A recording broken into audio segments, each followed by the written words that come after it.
A long time ago, on a moon far, far away, little Mindy was having a strange day. As she wandered the halls of the base, like she'd done so many times before, an overwhelming sense of the wrongness of things came over her. It all felt different, out of place, as if she was walking through someone else's memories of this exact space. Just as she was about to ask her sister for help, she felt the ground tremble with dozens of distinct impacts. Mechs. She'd only heard the stories up until now, what with the base having no windows and everything, but she knew they were dangerous. Mommy hasn't stopped coughing since the last time she went out to fight them, after all. She knew the drill though. You get your gun, you get your sister, you get to safety. But this time was different. The grown-ups had come back inside earlier than usual, and they kept looking over at her and Teddy. Her mom was still shouting something when Commander Lewis came up to them and explained that there were just too many mechs outside, that they would get through the outer walls soon. She marched the entire crew down to the Eastern Workshop airlock and had them take positions near the inner door. "You stand here and here," she said, "and you shoot anything with more than 2 legs." Mindy was terrified. She hated this room. It was always just too cold, no matter how much Daddy tinkered with the radiators. She raised her shotgun, a gift from Dr. Vogel, and aimed it at the door. Captain Martinez was standing there in the doorway, holding that big stick he was always playing with. He said it was made to smash mechs, and she believed him. The next hour crept by painfully slowly. She could hear the sounds of the mechs smashing things outside, but it seemed like they weren't interested in coming in. Martinez inched his way forward until he was just outside the door, and that was when she saw them. They were tiny, strange-looking things, around the same size as her, but much more angular, with appendages jutting out at odd angles. They carried small shotguns, not unlike her own, and she wondered for the briefest moments if they might want to be friends. Before she could even move to ask, it began. The mechs swarmed towards the doors and began shooting. A stray pellet hit her in the shoulder almost immediately, but she was so panicked she didn't even feel it.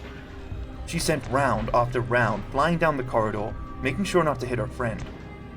Martinez was tying them down in the doorway while the rest of her strange little family fired over his shoulders and between his legs. Before long, he was standing over a pile of crumpled machinery and bleeding from all over. Beck ordered him back to the med bay and picked up the stick. There were still more of them. Mech after mech poured through the doorway, while the crew did everything they could to stem the tide. Teddy took 2 nasty hits in quick succession, and their mother screamed for them to get back to the habitation cave. Just as soon as she turned the corner, Teddy saw Dr. Beck collapse.